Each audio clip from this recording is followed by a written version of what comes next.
નમસ્કાર, આપ જોઈ રહ્યા છો મંતવ્ય ન્યૂઝ અને હું છું આપની સાથે સ્મિતા. હેલ્થ ઇઝ વેલ્થ કાર્યક્રમમાં આપનું સ્વાગત છે. તો પાર્કિન્સન રોગ શું છે અને તે શેના કારણે થાય છે? પાર્કિન્સન રોગના મુખ્ય લક્ષણો સ્નાયુ નિયંત્રણમાં ઘટાડો થાય છે અને તેના જ કારણે માથું અને અંગો ધ્રુજતા હોય છે. પાર્કિન્સન વિશે આપણે વિગતવાર ચર્ચા કરીશું ડૉક્ટર નયન શાહ, જેઓ એક ન્યુરો ફિઝિશિયન છે. જી મેમ, મંતવ્ય ન્યૂઝમાં આપનું સ્વાગત છે. નમસ્કાર. દર્શક મિત્રોને પહેલા આપનો પરિચય આપો. થેન્ક યુ મંતવ્ય ન્યૂઝ ચેનલ અને અહીંયા આવકારવા માટે. હું ડૉક્ટર નયન શાહ, હું ન્યુરોલોજિસ્ટ છું. મેં ઇન્ડિયાના પ્રખ્યાત પીડી હિન્દુજા હોસ્પિટલમાંથી ન્યુરોલોજી કર્યું છે અને છેલ્લા 3 વર્ષથી હું એઝ અ ન્યુરોલોજિસ્ટ કાર્યરત છું. છેલ્લા 1 વર્ષથી હું ડૉક્ટર જીવરાજ મહેતા હોસ્પિટલમાં જોડાયેલી છું. હા, બિલકુલથી મેમ. તો દર્શક મિત્રોને એ માહિતી આપશો કે પાર્કિન્સન ડિસીઝ શું છે અને શેના કારણે થતું હોય છે? પાર્કિન્સન ડિઝીઝ, જેને આપણે ગુજરાતી ભાષામાં કંપવા તરીકે ઓળખીએ છીએ, એ એક જાતનો ન્યુરો ડિજનરેટિવ ડિસઓર્ડર છે. ન્યુરો ડિજનરેટિવ ડિસઓર્ડર મતલબ કે ચેતા, એના નામમાં જ રહેલું છે કે ન્યુરો એટલે કે ચેતા અને ડિજનરેટિવ મતલબ મરવું. તો ન્યુરો ડિજનરેટિવનો મતલબ થાય છે કે ધીરે ધીરે એ ચેતાઓ મરવા લાગે છે. જ્યારે આપણો જન્મ થાય છે તો આપણે કરોડોથી અબજો ચેતાઓ સાથે પેદા થતા હોઈએ છીએ અને ધીરે ધીરે એજ સાથે એ ચેતાઓ ધીરે ધીરે મરવા લાગે છે. જ્યારે કોઈ દર્દીમાં આ ચેતાઓનું મરવાનું પ્રમાણ ખૂબ વધી જાય અથવા તો ખૂબ જ ઝડપથી એ મરવા લાગે તો બ્રેનના ફંક્શનિંગમાં પ્રોબ્લેમ થતો હોય છે. અને જ્યારે એ ચેતાઓ મરે કે જે ડોપામિન નામનું કેમિકલ જનરેટ કરતું હોય છે તો એ દર્દીઓને પાર્કિન્સનનો રોગ થાય છે. ડોપામિન જે છે એ બેઝિકલી આપણા મુવમેન્ટને સ્મૂથ કરવામાં કે આપણે નિયંત્રણ સાથે આપણે આપણી મુવમેન્ટ કરી શકીએ તો એમાં મદદ કરતું હોય છે. અને જ્યારે એ ઓછું થઈ જાય તો પાર્કિન્સનના લક્ષણો પેદા થતા હોય છે. બિલકુલથી મેમ, વાત કરવામાં આવે તો તેના વિશે જાણવું કેમ જરૂરી હોય છે? આજકાલ 60 વર્ષથી ઉંમરના ઘણા દર્દીઓમાં પાર્કિન્સનનું વધતું પ્રમાણ જોવા મળે છે. આની જાણકારીના અભાવના કારણે ઘણા બધા દર્દીઓ ખૂબ જ લેટ ન્યુરોલોજિસ્ટનો સંપર્ક કરતા હોય છે અને એના કારણે એમને કોમ્પ્લિકેશનનો પણ સામનો કરવો પડે છે. આ ઉપરાંત જે યંગ કે જે જુવાન દર્દીઓ હોય છે તો એમાં પણ આજકાલ પાર્કિન્સન જોવા મળતું હોય છે. ઘણી બધી વાર એવી પણ ધ્રુજારીઓ હોય છે કે જે પાર્કિન્સન નથી હોતી, પણ એના ડરથી ઘણા બધા લોકો પાર્કિન્સનની દવાઓ ખુદ જ કરી લેતા હોય છે. તો આ કારણોસર પાર્કિન્સનની જાણકારી મેળવવી ખૂબ જ જરૂરી છે. બિલકુલથી એમાં વાત કરવામાં આવે તો પાર્કિન્સનના લક્ષણો શું હોય છે શરૂઆતી, કે દર્દીઓને ખબર પડે કે આ ડિસીઝ થયો છે? પાર્કિન્સનના લક્ષણો પર જતાં પહેલાં હું એક જાણકારી આપવા માંગીશ કે ઘણા બધા રોગ એવા હોય છે કે જેને નિદાન કરવા માટે આપણે લોહીના રિપોર્ટ કે પછી CT કે MRI scan, ECG, 2D echo, એ બધા ઇમેજિંગ મોડાલિટીઝનો ઉપયોગ કરતા હોઈએ છીએ. પણ પાર્કિન્સન એક એવો રોગ છે કે જે કોઈ ટેસ્ટના આધારથી આપણે એને નિદાન નથી કરી શકતા. એના માટે એક ક્લિનિકલ હિસ્ટ્રી અને ક્લિનિકલ એક્ઝામિનેશનની મદદથી જ એનું નિદાન કરી શકાય છે. અને એ કારણોસર તમારે ન્યુરોલોજિસ્ટનો સંપર્ક કરવો ખૂબ જ જરૂરી છે. હવે જે પાર્કિન્સનના લક્ષણો છે એના વિશે હું જાણકારી આપું તો એના મુખ્યત્વે 3 લક્ષણ છે. જે છે હાથમાં ધ્રુજારી આવી કે પગમાં ધ્રુજારી આવી, અથવા તો શરીરનું જકડાઈ જવું, અથવા તો શરીરની મૂવમેન્ટ સ્લો થઈ જવી. આ ઉપરાંત બીજા પણ લક્ષણો છે જે પાર્કિન્સનના રિલેટેડ હોઈ શકે, જેમ કે ચાલતા ચાલતા બેલેન્સ ખોઈ બેસવું, વારે ઘડીએ પડવાનું પ્રમાણ વધી જવું, અથવા તો ચાલતા ચાલતા વારે ઘડીએ અટકી જવું, જેને અમારી ભાષામાં અમે ફ્રીઝિંગ કહેતા હોઈએ છીએ. તો આ પ્રકારના લક્ષણો જોવા મળે છે. એના સિવાય કે જે શરીરમાં બીજી રીતે દેખાતા હોય છે, જેમ કે કબજિયાત થવું કે પછી દર્દીને ડિપ્રેશન આવવું, યાદશક્તિ પર અસર થવી, એ બધા લક્ષણો પણ આપણને પાર્કિન્સન સાથે સંકળાયેલા હોઈ શકે છે. હા મેડમ, વાત કરવામાં આવે તો જે રીતે આ રોગ છે, કદાચ લોહીની ઉણપથી આ રોગ થઈ શકે એવું કંઈ ખરી? ના, એનું લોહીના ઉણપ સાથે કોઈ કનેક્શન નથી હોતું. બિલકુલથી. તો મગજને લઈને, મગજમાં કોઈ પ્રોબ્લેમ થઈ શકે તેને લઈને?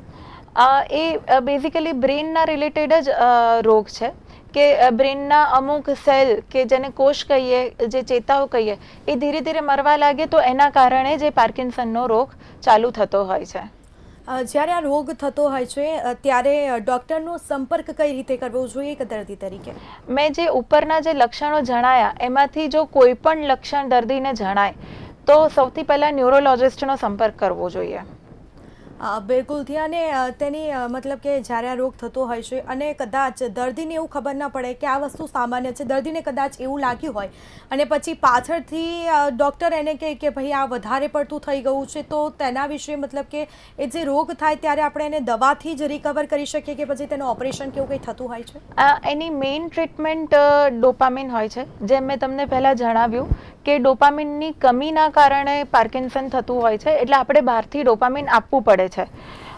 પણ દરેક દર્દી એક જ સરખા લક્ષણો સાથે આવતું નથી હોતું. દરેકના લક્ષણો અલગ અલગ હોય છે, એટલે દરેક પેશન્ટને એક યુનિક પેશન્ટ તરીકે ગણી શકાય અને એમની ટ્રીટમેન્ટ પણ એમના લક્ષણો મુજબ બદલાતી હોય છે.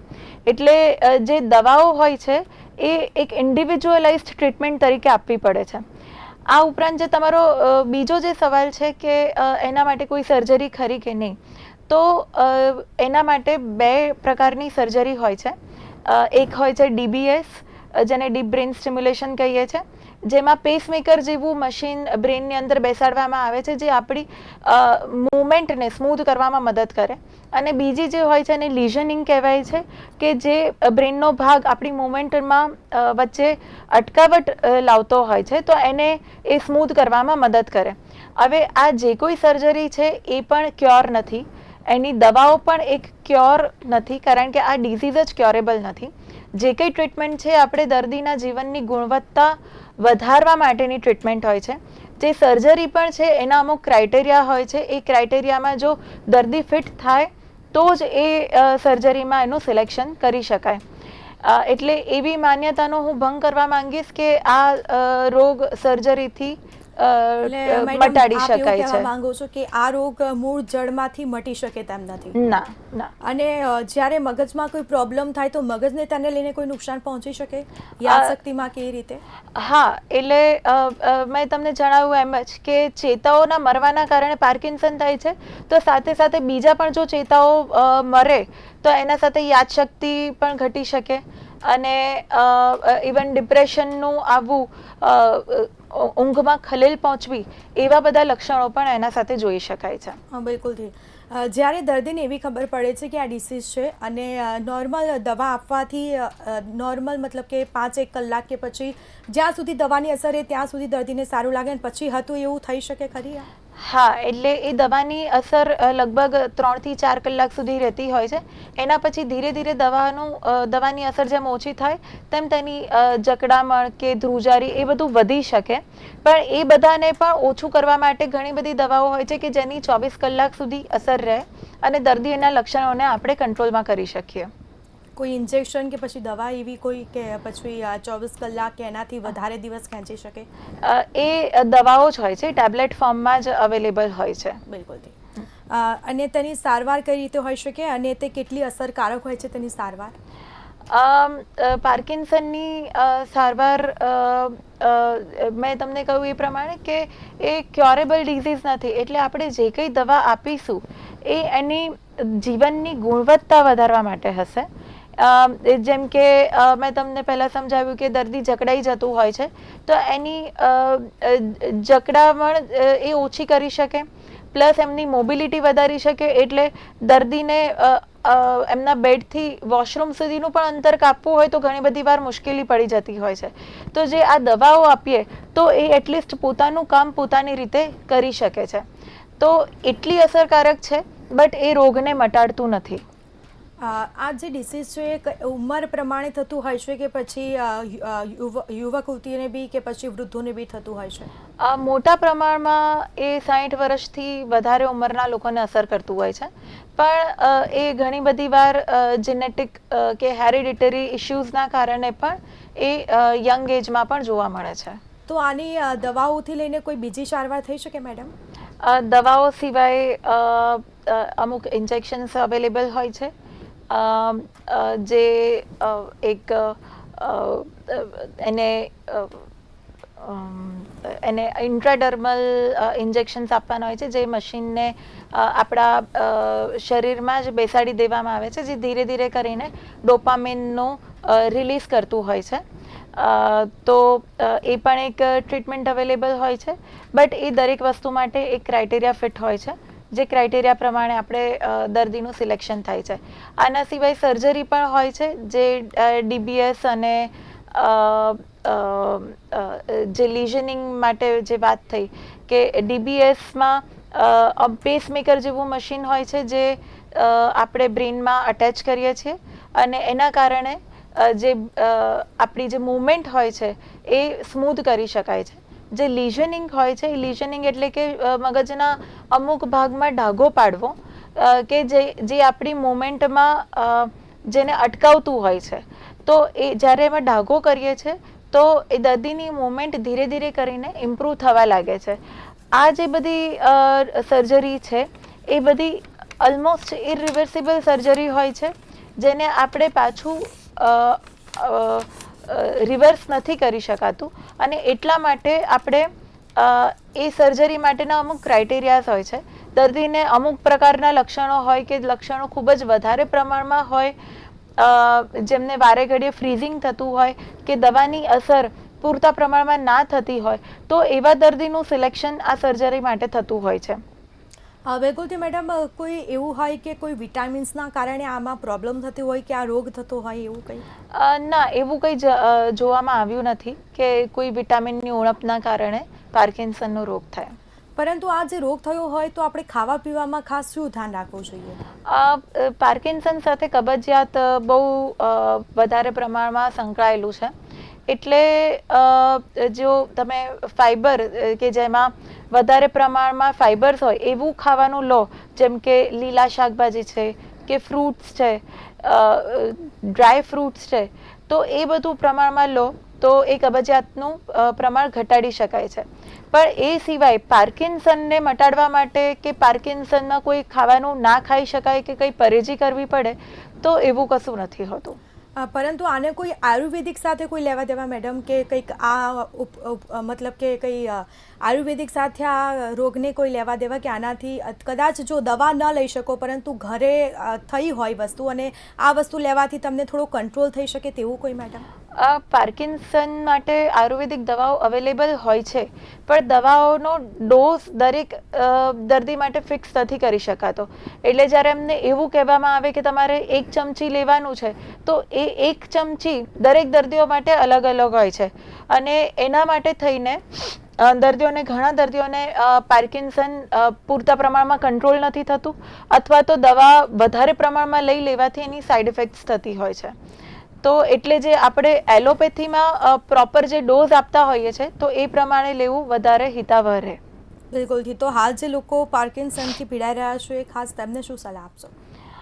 મારા તરફથી 3 મેઇન સલાહ હોય છે દરેક દર્દીને, કે એક તો ડિસિપ્લિનવાળી લાઈફ જીવવી પડે છે, એમાં એક રૂટીન મેન્ટેન કરવું પડે છે, કારણ કે દરેક દવાઓનો ટાઈમ ટુ ટાઈમ લેવાનું એક ફરજિયાત બની જાય છે દર્દી માટે.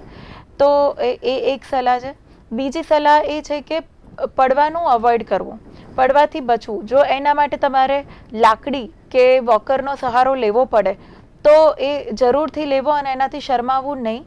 એનું કારણ એ છે કે મેં તમને પહેલાં જણાવ્યું એમ કે આ બધા પાર્કિન્સનના રોગ 60 વર્ષથી વધારે ઉંમરના લોકોને થતા હોય છે, અને આ લોકોના જે હાડકાં હોય છે એ પણ બરડ હોય છે. એટલે જો પડે અને હાડકામાં ફ્રેક્ચર કે એવું કંઈ પણ આવે તો પથારીવશ થવાની પણ શક્યતા રહે છે, પ્લસ બીજા ઘણા બધા કોમ્પ્લિકેશન્સ પણ થવાની શક્યતા રહે છે. એટલે પડવાથી ચોક્કસથી બચવું જોઈએ. અને ત્રીજી સલાહ એ હોય છે કે રોજ જ કસરત કરવી જોઈએ.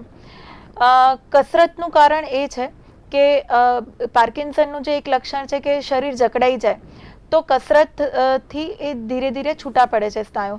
જો એ વધારે પ્રમાણમાં જકડાયેલા રહેશે તો ઘણી બધી વાર અનેક સાંધાઓમાં દુખાવા થવાની પણ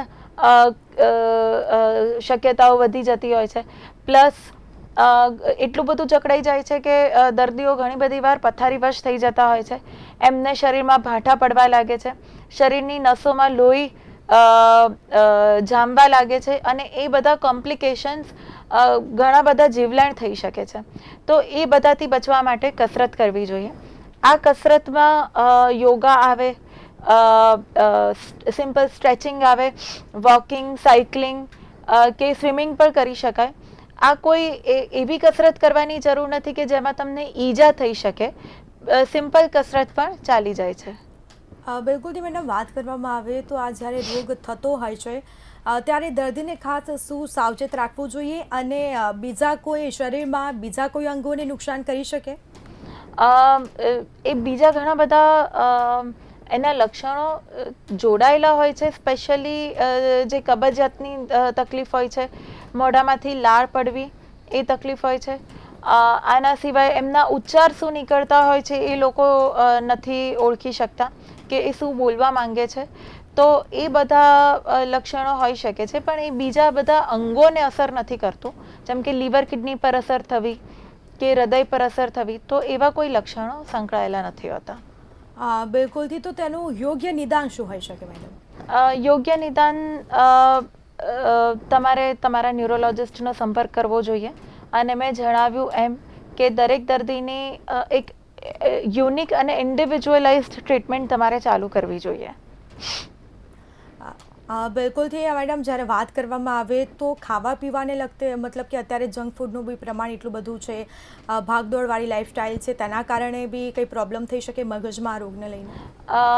હા, એવું જાણવા મળ્યું છે કે ઘણી બધી વાર જે જંક ફૂડ ખાવાનું પ્રમાણ વધી જાય છે કે બેઠાડું જીવન થઈ ગયું છે આજકાલ વધારે. તો એ બધાના કારણે ઘણા બધા રોગો બોડીમાં જણાય છે. એમાંનું ડીજનરેટિવ ડિસઓર્ડર પણ હોય છે કે જે પાર્કિન્સન છે. હા, બિલકુલથી. તો મગજમાં લોહી પહોંચી શકે છે આ રોગથી? આપે જે રીતે કહ્યું કે બ્લડની ગાંઠો થઈ જાય છે, તો તેના કારણે મગજમાં લોહી પહોંચવાની ને તેના કારણે વધારે મતલબ કે લોકોને ડરામણો રોગ કહી શકાય આને? પાર્કિન્સનમાં બ્રેઇનમાં લોહી ઓછું પહોંચવાનું નથી હોતું, પણ પાર્કિન્સનના કારણે જે શરીરમાં જકડામણ થઈ જાય છે, તો એના કારણે દર્દી બેઠાડું જીવન જીવવા લાગે છે અથવા તો પથારીવશ થઈ જાય છે. અને જે મોમેન્ટ ઓછી થાય છે, તો એના કારણે હાથની કે પગની નસોમાં લોહી ગંઠાઈ જતું હોય છે અને એના કારણે પગમાં સોજા આવવા, પગમાં ઇન્ફેક્શન થવું, ગેંગ્રીન થવું, ઘણી બધી વાર ફેફસાની નસો પણ બંધ થઈ જાય, તો ફેફસાનો પ્રોબ્લેમ થવો અને પેશન્ટ વેન્ટિલેટર પર આવી જાય. તો એવી જીવલેણ બીમારીઓ ચોક્કસથી થઈ આના શકે લીધે છે. ફેફસામાં બી પ્રોબ્લેમ થઈ શકે મેડમ? યસ. બિલકુલથી. તો દર્શક મિત્રોને આ જે પાર્કિન્સન રોગ છે, સંક્ષિપ્તમાં થોડું ઊંડાણપૂર્વક સમજાવો તેના લઈને. પાર્કિન્સન એટલે કે કંપાનો રોગ, જેને આપણે ન્યુરોડીજનરેટિવ ડિઝીઝ કહીએ છીએ, જે 60 વર્ષથી વધારે ઉંમરના લોકોને વધારે પ્રમાણમાં થતું હોય છે. એના મુખ્ય લક્ષણો ધ્રુજારી, શરીર જકડાઈ જવું અથવા તો શરીરનું જે મૂવમેન્ટ હોય છે એ સ્લો થઈ જવી, એના મુખ્ય લક્ષણો છે. આ ઉપરાંત પણ બીજા લક્ષણો જોવા મળે છે, જેમ કે યાદશક્તિ પર અસર થવી, એમને કબજિયાત થવો, ઊંઘમાં ખલેલ પહોંચવી અને ડિપ્રેશન આવવું. આની મેઇન ટ્રીટમેન્ટ ડોપામિન હોય છે અને એ ઇન્ડિવિજ્યુઅલાઇઝ્ડ ટ્રીટમેન્ટ હોય છે, એટલે દર્દીના લક્ષણો પ્રમાણે નક્કી થાય છે. એના સિવાય સર્જરીની પણ અવેલેબિલિટી હોય છે, જે દર્દીના લક્ષણો જાણ્યા પછી, એના સિલેક્શન કર્યા પછી એમને નક્કી થાય છે. અને મેઇન જે ધ્યાન રાખવા જેવું હોય છે કે રેગ્યુલર દવાઓ લેવી, કસરત પ્રમાણમાં કરવી અને પડવાનું બચવાનું, એ એનો મેઇન સલાહ હોય છે. બિલકુલથી. તો આનું ચેકઅપ ક્યારે કરાવવું જોઈએ? સમયાંતરે આપણે ચેકઅપ કરાવવું જોઈએ દર્દીને 6 મહિને કે પછી 2 મહિને? દર્દીને જ્યારે પણ ઉપરના લક્ષણો જણાય ત્યારે સૌથી પહેલાં તો એમણે ન્યુરોલોજિસ્ટનો સંપર્ક કરવો જોઈએ. શરૂઆતમાં કદાચ વધારે પ્રમાણમાં ફોલોઅપમાં આવવાની જરૂર પડતી હોય છે, કારણ કે એમના દવાનો ડોઝ ઉપર નીચે કરવાનો રહેતો હોય છે. એના પછી ધીરે ધીરે એક વખત દવા સેટ થઈ જાય તો એના પછી જે ફોલોઅપનું પ્રમાણ હોય છે એ ધીરે ધીરે કરીને ઓછું થઈ જતું હોય છે, જેમ કે 3 મહિને કે 6 મહિને દરેક દર્દી ઉપર ડિપેન્ડ કરતું હોય છે. મેડમ, એવું કંઈ હોય છે કે દર્દીને 3 મહિને કે પછી 6 મહિને દવાનો કોર્સ કરવો તો એનાથી થોડી ઘણી મતલબ કે દર્દીને રાહત મળી શકે આ રોગથી? આમાં એવો કોઈ કોર્સ નથી હોતો. જે કોઈ દવા ચાલુ થાય છે એ જીવનભર લેવાની હોય છે, કારણ કે આ પાર્કિન્સનનો રોગ ક્યોરેબલ નથી. એ આપણે ખાલી ગુણવત્તા સુધારવા માટે જ કરતા હોઈએ છીએ. તો એટલા માટે એ દવાઓ ક્યારે બંધ નહીં થાય. કદાચ ડોઝ વધતો જશે, કારણ કે આ પ્રોગ્રેસિવ ડિઝીઝ છે, એ ક્યારે અટકતો નથી. ઇનફેક્ટ ધીરે ધીરે વધતો જતો હોય છે. તો દવાઓ કદાચ વધતી જશે પણ બંધ નહીં થાય. બિલકુલથી મેડમ. તો કામ કરવામાં કોઈ તકલીફ પડે? ઘણી બધી વાર પડતી હોય છે, કારણ કે દર્દીનું શરીર એટલું બધું જકડાઈ જતું હોય છે કે એમને ઇવન પોતાના કામ કરવામાં પણ તકલીફ પડતી હોય છે, જેમ કે કપડાં પહેરવા કે નાહવા જવું કે પછી પોતાનું ચા બનાવી, એ પણ એમના માટે ઘણી બધી વાર મુશ્કેલી થઈ જતું હોય છે. સ્પેશિયલી જે હોમ મેકર્સ હોય તો એમના માટે રોટલી બનાવવાનું પણ મુશ્કેલ થઈ જતું હોય છે.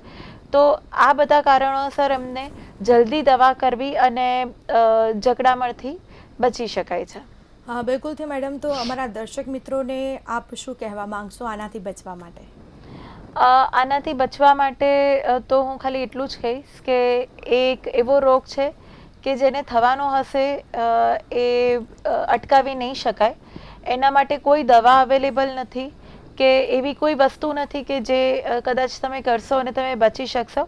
પણ હા, જો તમને આમાંથી કોઈ પણ લક્ષણો જણાય તો ચોક્કસથી ન્યુરોલોજિસ્ટનો સંપર્ક કરવો જોઈએ. એવો રોગ નથી કે જે તમને જીવલેણ બની શકે. એ એક એવો રોગ છે જે ટ્રીટેબલ છે, એટલે તમારી લાઈફની ગુણવત્તા ચોક્કસથી જાળવી શકાશે. પરંતુ મેડમ, એવી કોઈ અત્યારે ઇન્જેક્શન કે એવી કોઈ શોધ નથી થઈ કે દર્દીને મટી શકે તેમ? કારણ કે આ તો ખતરનાક, મતલબ કે ડરામણો રોગ તો કહી શકાય. દર્દીથી કામ ના થાય, પછી એને જાતે પાણી બી ન પી શકાય કે એ રીતનું મેડમ? ના, હજી સુધી રિસર્ચમાં છે, પણ એ કોઈ પ્રૂવન મેડિસિન અત્યારે અવેલેબલ નથી.